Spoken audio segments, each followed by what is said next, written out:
Look, let's say you're socially anxious. Okay, so what happens when you're socially anxious? You go to a party, your heart's beating. Why? The party is a monster. Why? Because it's judging you. And it's judging you, it's putting you low down the dominance hierarchy, because that's what a negative judgment is. And that interferes with your sexual success. And that means that you're being harshly evaluated by nature itself. Right? So you are confronting the dragon of chaos when you go into the social situation. And so what do? You're like this, right? You hunch over, and that's low dominance. I'm no threat. It's like, well, that's not going to get you very far. You know, but that's a logical thing to do in the face of a tyrant. So I'm no threat. You know, you look at the king and you're dead. I'm no threat. I'm hunched over. And then what's happening internally? What are people thinking about me? What are people thinking about me? Am I looking stupid? Am I looking foolish? Geez, I'm awkward. I hate being here. Man, I'm sweating too much. It's all internalized, right? It's all self-focused. The eye isn't working. What do you tell people? Don't stop thinking about yourself, because you can't. It's like, don't think of a white elephant. White elephant, white elephant, white elephant. You can't tell someone to stop thinking about something because they get caught in a loop. What you do with socially anxious people is you say, look at other people.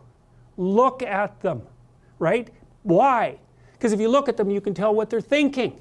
And then unless you're terribly socialized, and some people are. Some people have no social skills, and so the reason they can't go to a party is because they don't even know how to introduce themselves. Like no one ever taught them how to behave.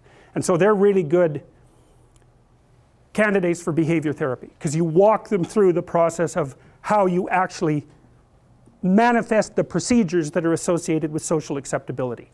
But most people aren't like that. They have the ability. So if they're really introverted and high in neuroticism, they can usually talk quite well to someone one-on-one. Why? Because they look at them. Well, if I look at you, it's another thing to do if you're ever speaking to a group of people. Never speak to the group of people. That doesn't exist. You talk to individuals, and then they reflect for you the entire group, because they're all entrained. So you look at one person, they broadcast to you what everyone's thinking, and you know how to talk to one person. So it's easy. So as soon as you focus on the person, not you, you push your attention outward, use your eye, you push your attention outward, and you start watching. Well, then all your automatic mechanisms kick in, and you stop being awkward. Because if we're talking and I'm looking here, I don't know what you're going to do next, and I'm going to put disjunctions into they're like bad chords in the melody of our conversation. And the reason is I'm not paying attention. So that's why the eye is the thing at the top of the pyramid. It's like the thing that enables you to win the set of all possible dominance hierarchies is the eye. Pay attention. Pay attention. That's the critical issue. That's why the Egyptians worshipped Horus. That's why Horus was the thing that rescued Osiris from the depths. It's the capacity to pay attention. What do you pay attention to most? What your right hemisphere signals as anomalous. It attracts your attention. It's like, this isn't going quite right. I'm not looking at that.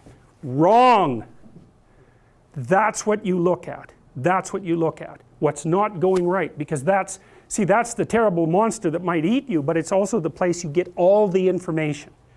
So that's why it's useful to have discussions with your enemies, because they will tell you things you do not know. And that's such a great thing, because if you don't know them, well, you're not very smart, are you?